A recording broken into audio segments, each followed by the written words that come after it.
Is a Republican congressman from North Carolina. He represents a district that includes Charlotte, and that's Congressman Robert Pittenger. Great to have you with us here tonight. Let me just have you react to that analysis, first of all, there. The analysis, this is going to cost North Carolinians in excess of $500 million more here over the course of a decade. Well, that's from stats that don't understand growth. Growth will build this economy. Frankly, the rest of the world is looking at what America's doing. And if we pass these tax cuts, and we will, they're going to go reduce their corporate taxes as well. Ireland now is set to reduce down to 8% because they understand competitive markets. You know, in North Carolina, we reduced our corporate and our individual rates 4 years ago. It's had a dramatic effect. Companies are coming back to North Carolina. We were the highest tax state in the Southeast. Now we're the lowest.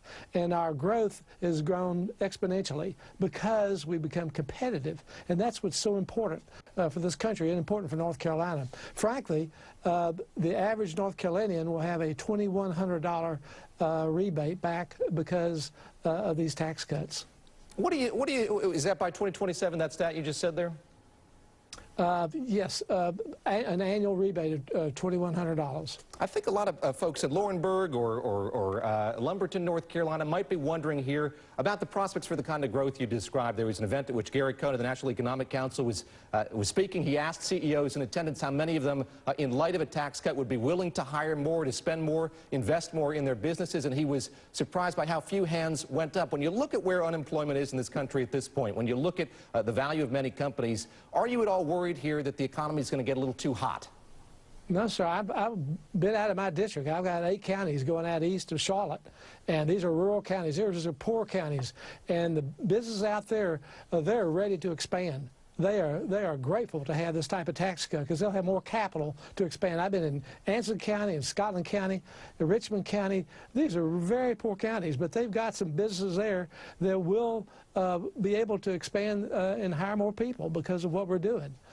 So this is going to be a good thing for North Carolina. I grew up in Orange County, so a few counties over from the county that you represent, but I know that higher education is incredibly important to North Carolina, and you've had the presidents of many universities and colleges writing to you and other lawmakers saying that they're worried about what this will mean for their enrollment or their ability to invest in infrastructure on higher education campuses. It has to do not just with folks going to college, the incentive to go to college, but also to drive that huge part of the North Carolina economy. What do you say to them about their concerns here that this is going to hurt higher education in North Carolina and other states?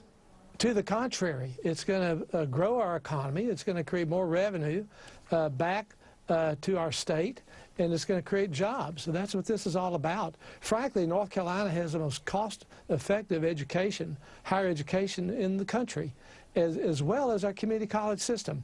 I was in India not too long ago, and a number of CEOs said that they purposely put their plants in North Carolina because of the training that they received in our community college system.